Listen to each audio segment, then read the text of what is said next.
आपने हमारे साथ इतना बड़ा छल करके हमारे विश्वास को लज्जित किया है राजकुमारी तारा प्रिया। और आप चिकित्सक डॉक्टर ध्रुव, आपको हमने अनुमति के साथ साथ अपना आशीर्वाद दिया था और उसके बदले में हमें क्या मिला? धोखा। महाराज जी प्लीज देखिए, मुझे माफ कीजिएगा, लेकिन ना राजकुमारी जी ने आपको धोखा दिया और ना ही मैंने। मैं कुछ कहता हुआ अच्छा नहीं लगता, लेकिन एक जिम्मेदार चिकित्सक और इंसान होने के नाते मैं अपनी आंखों के सामने गलत होते हुए भी तो नहीं देख सकता ना। मैंने इन्हें शल्य चिकित्सा के लिए इसलिए चुना है अपना सहायक, क्योंकि सिर्फ यही है इस राज्य में जो मेरी मदद करने योग्य है।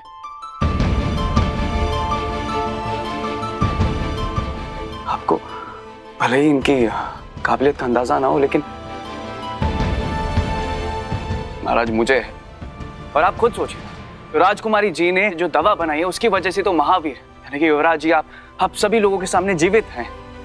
इतनी बड़ी बीमारी होने के बावजूद भी महाराज जी एक चिकित्सक होने का क्या फर्ज होता है? यही कि वो मरीज के प्राणों की रक्षा करे, और राजकुमारी तारा प्रिया जी ने भी तो वही किया अपने भाई जी का उपचार करके।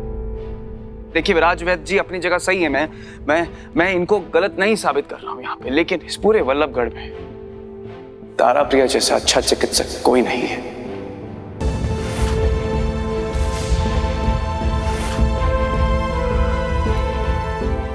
तारा प्रिया जी के भाई जी यानी कि युवराज जी के उपचार के लिए मुझे यही सहायक चाहिए, सिर्फ यही।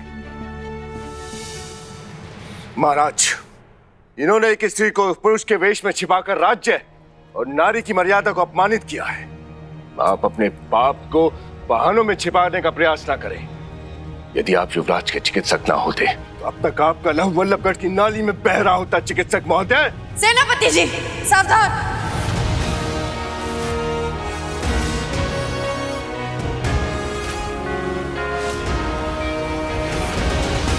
चिकित्सक डॉक्टर ध्रुव हमारे अतिथि हैं, और अतिथि देवो भव ये परंपरा शायद आप भूल रहे। कोई इनका अपमान करे हम कदापि सहन नहीं करेंगे। और रही बात वेश बदलने की और सहायक बनने की, तो इनका प्रस्ताव केवल सहायक बनने का था, वेश बदलने का नहीं। राजकुमारी सही कह रही है महाराज।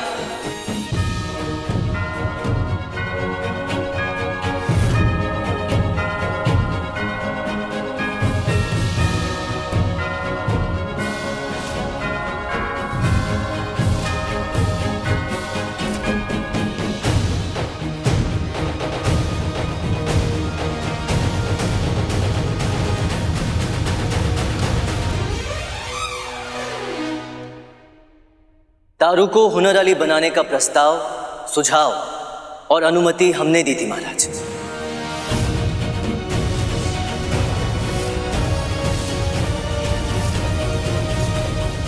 महावीर?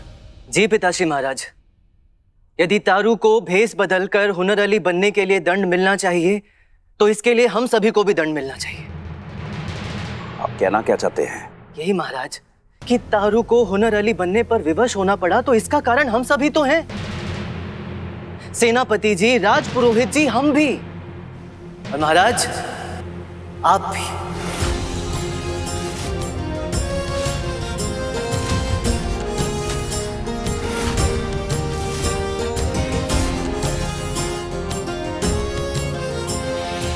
क्षमा महाराज, किंतु अपनी बहन का पक्ष लेने के लिए युवराज एकदम अर्थहीन बात कर रहे हैं।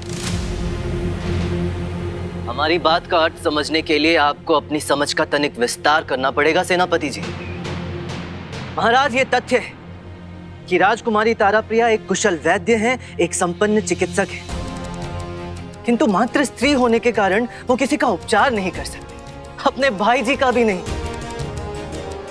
ये इस राज्य का नियम है, तो इसमें दोष हम सबका है, राजकुमारी का नहीं। ये तो इनका बड़प्पन है कि उन्होंने इस बात का विरोध नहीं किया और हुनर अली बनने के प्रस्ताव को स्वीकार किया। महिलाओं को समान अधिकार से हमने वंचित रखा है तो दोष हमारा है, और यदि दोष हमारा है तो दंड हमें मिलना चाहिए, राजकुमारी तारा प्रिया को नहीं। ये कैसा न्याय है महाराज? ये न्याय है, सामाजिक न्याय। महाराज, प्रकृति ने स्त्री और पुरुष को अलग अलग बनाया है, तो ये कौन सी समानता और कौन से समान अधिकार की बात कर रहे हैं? पुरुष को बलवान बना है ताकि वो सुरक्षा कर सके, सामना कर सके। स्त्री के अंदर करुणा भरी है ताकि वो अपने परिवार का दायित्व उठा सके। युवराज, जो भेद ईश्वर ने बनाया है उसे आप नकार नहीं सकते।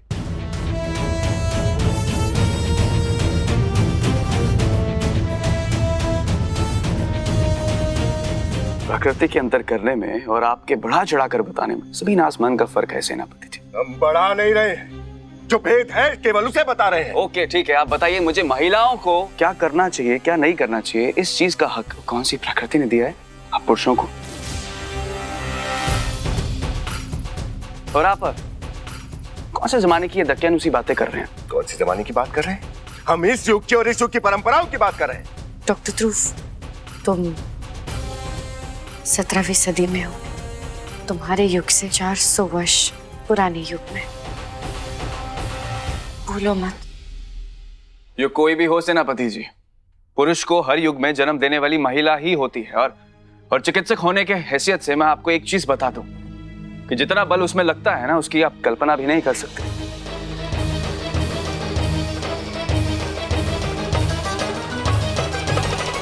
और आपने अभी क्या कहा कि पुरुषों में करुणा नाम की चीज नहीं होती।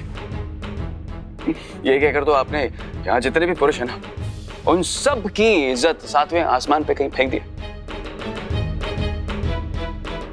आपके भाषण से सदियों से चली आ रही परंपरा एवं सामाजिक ढांचा बदला नहीं जा सकता महाराज। बदलेगा, जरूर बदलेगा महाराज।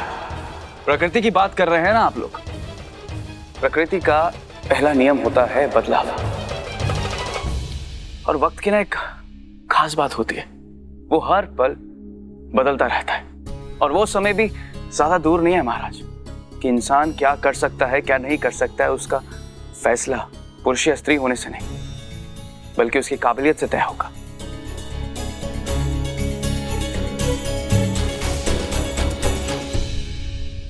और उस समय की एक छोटी सी शुरुआत आप कर सकते हैं महाराज आज। महाराज जी, राजकुमारी ताराप्रिया जी के हाथ पे रक्षा मौली बांधकर कर दीजिए एक नई सोच का आगाज।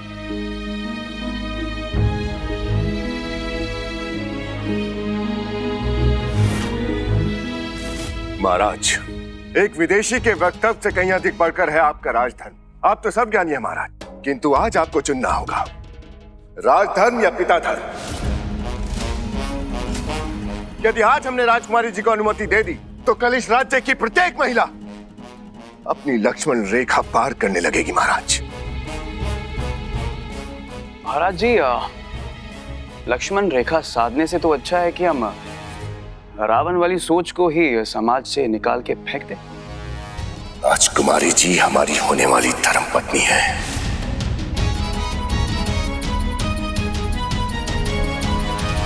और हम कभी अनुमति नहीं दे सकते कि वो एक पुरुष चिकित्सक की सहायक बने।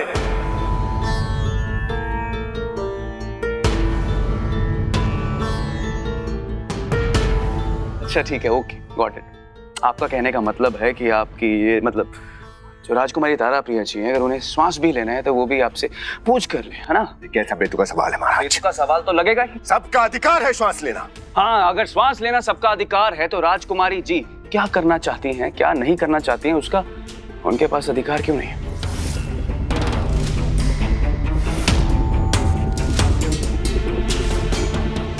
वो इंसान है, आपकी जागीर नहीं है जिसपे आप अपना हक और अधिकार जताए। अगर मैंने कुछ गलत कहा, आप एक मामूली से चिकित्सक हैं, राजा नहीं है। हमें हमारे अधिकार की सीमा बताने का तो साहस मत कीजिए। Please please please give me some space man. मुझे भी तुम्हारे साथ सेनापति टाइम वेस्ट करने का कोई शौक नहीं। महाराज न जाने ये कहां से आए हैं, किंतु आप हम तो इस राज्य की परंपराओं को समझते हैं महाराज। आप तो अपनी प्रजा को भली भांति जानते हैं महाराज। आपकी प्रजा अपने इस राज्य की आन बान और शान के लिए अपने प्राण न्यौछावर कर सकती है महाराज। यदि आज राजकुमारी जी ने मर्यादा का उल्लंघन कर दिया तो यह प्रजा विद्रोह कर सकती है महाराज।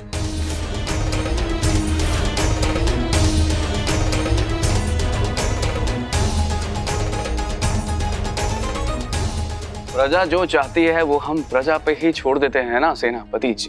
क्या? क्या नहीं, मतलब अब प्रजा बताएगी कि क्या वो चाहते हैं कि उनकी राजकुमारी तारा प्रिया जी मेरी सहायक बनके अपने भाई जी यानी कि युवराज जी का उपचार करे या फिर नहीं।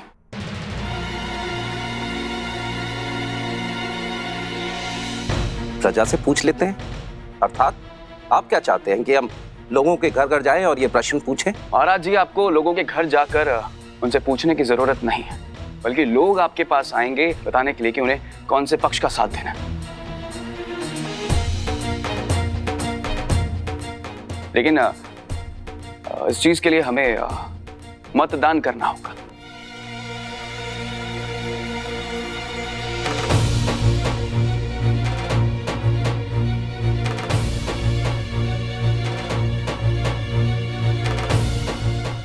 मतदान मतलब हमें मतों की गिनती करनी होगी, किस पक्ष में ज्यादा मत होंगे वो पक्ष जीत जाएगा। विरोधी पक्ष जीत जाए तो जो सेनापति जी चाहते हैं वो हो जाएगा। अगर समर्थन में आया तो राजकुमारी तारा प्रिया जी युवराज जी के इलाज में मेरी सहायक बनेंगे।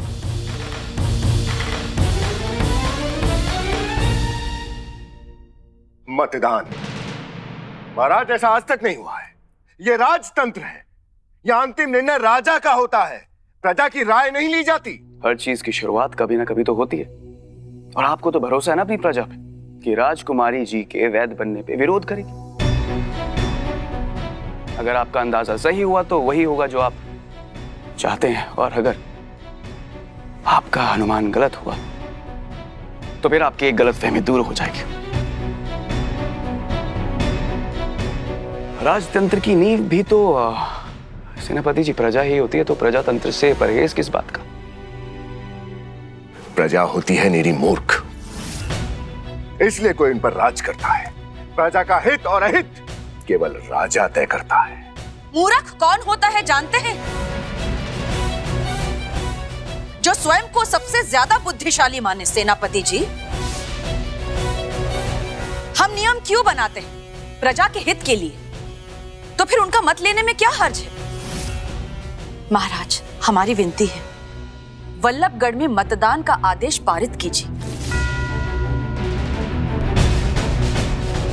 क्षमा महाराज, ये प्रस्ताव हमारी समझ से परे है।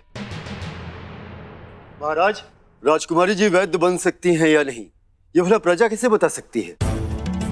हाँ, सही कह रहे हैं, सही कह रहे हैं। हाँ, प्रजा कैसे बता सकती है? हाँ, कैसे बता सकती है? नहीं, ऐसा नहीं हो सकता। नहीं, ऐसा नहीं हो सकता। शांत।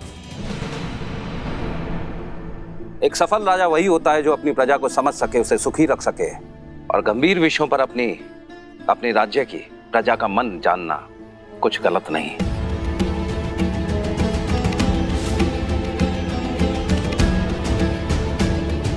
राज घोषणा की जाए। वल्लभगढ़ के इतिहास में पहली बार परसों के दिन मतदान होगा।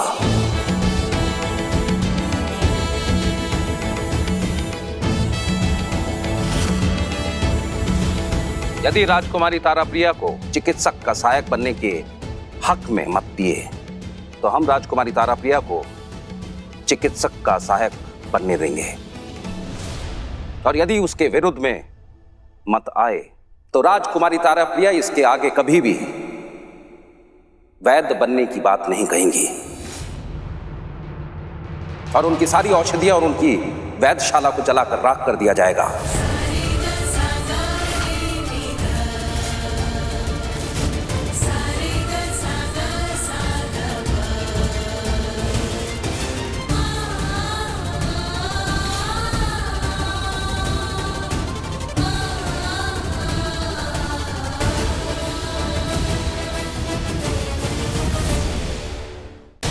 क्या किया तुमने डॉक्टर ध्रुव?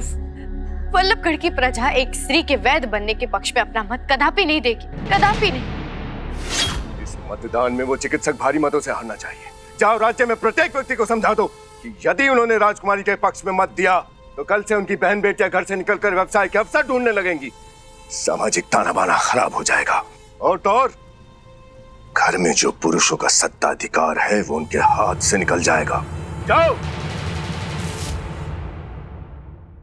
अब तक हम छुप छुप के इसे चिकित्सा का अभ्यास कर लेते थे, परंतु अब तो वो भी संभव नहीं होगा। सब खत्म हो गया। ये वैधशाला के साथ साथ हमारे सपने भी जलकर भस्म हो जाएंगे। सेनापति का विरोध करने के लिए हमने मतदान की गुहार लगा तो दी महाराज के आगे, परंतु हमारा भय भी यही है, प्रगतिशील पौधे के लिए उसकी मिट्टी का तैयार करना आवश्यक है। वल्लभगढ़ की मिट्टी अभी तैयार नहीं है। स्त्री और पुरुष को समान अधिकार मिले, इसके लिए स्त्री को भी यह समझना आवश्यक है कि वो इसके योग्य है। वो तो स्वयं पितृ सत्तात्मक मानसिकता से ग्रसित है।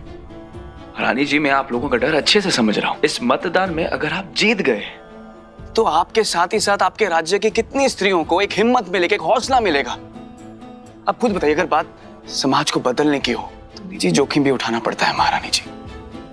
और जैसा चल रहा है वैसा अगर चलता रहे तो आने वाले 400 सालों में भी वैसा ही रहेगा जैसे अभी हो रहा है महारानी जी। हम आपकी बात से सहमत हैं, किंतु आप 400 वर्षों की बात क्यों कर रहे हैं?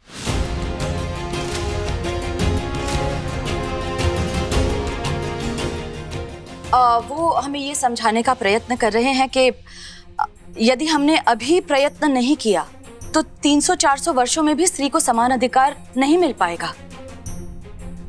महारानी जी सही कह रही हैं। राजकुमारी जी, मैं मानता हूं अगर प्रजा का निर्णय आपके पक्ष में नहीं हुआ तो आपका चिकित्सक बनने का सपना अधूरा रह जाएगा। लेकिन अगर आप जीत गई तो आपके साथ ही साथ आपके राज्य की बाकी स्त्रियों को उनका हक मिल जाएगा। और आपके राज्य की स्त्रियों का भला करना भी तो आपकी, यानी कि राजकुमारी जी की जिम्मेदारी है ना। तारू, आप कर सकती हैं।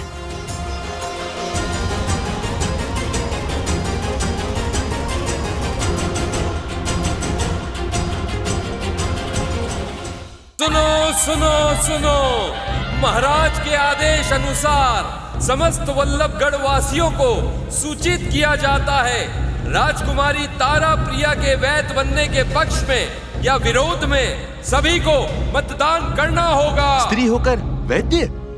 वैद्य तो पुरुष होते हैं ना? ये क्या अनर्थ हो रहा है?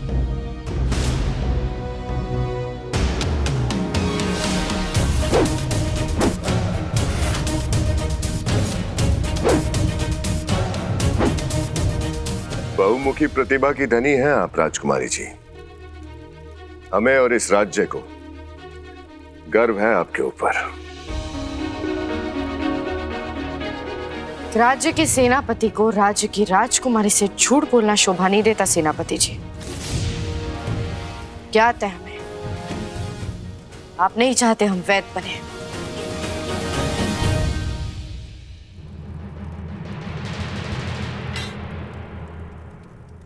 हमें आपकी प्रतिभा पर कोई संदेह नहीं है राजकुमारी जी।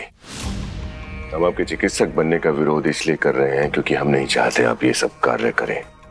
आप अपने भाई जी का उपचार तो कर लेंगे, किंतु उसके पश्चात क्या? राज्य के सभी पुरुष आपका एक स्पर्श लेने के लिए आपकी वैधशाला के बाहर कतार लगाकर खड़े रहेंगे। ये हम सहन नहीं कर पाएंगे। हम पुरुषों की सोच को अच्छे से जानते हैं। आपसे उपचार के उपरांत वो धूर्त बाहर जाकर ये डंका पीटेंगे कि आपका स्पर्श लेकर आए हैं। इस राज्य की राजकुमारी की क्या गरिमा रह जाएगी? क्या गरिमा रह जाएगी राजकुमारी जी की यदि वो वैद्य बन जाएंगी तो? राजकुमारी भी एक स्त्री है।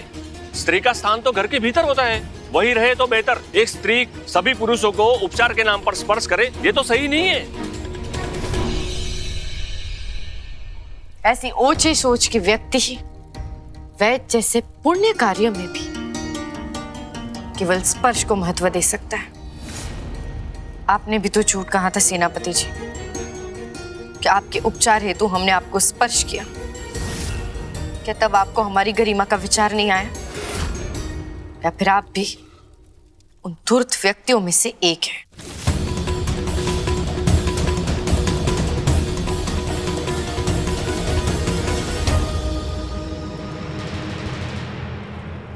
उस चिकित्सक ने आपके मन को भ्रमित कर दिया है राजकुमारी जी।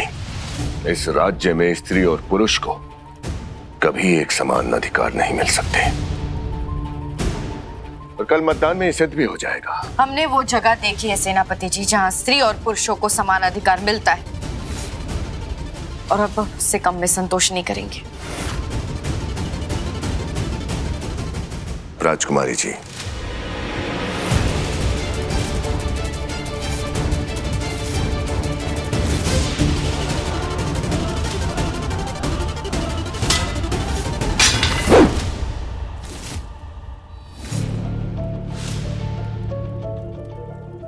बदलाव आने वाला है सेनापति सम्राट सिंह जी, और बदलाव की आंधी में पेड़ चाहे कितना भी विशाल हो, यदि झुके ना तो उखड़ जाता है।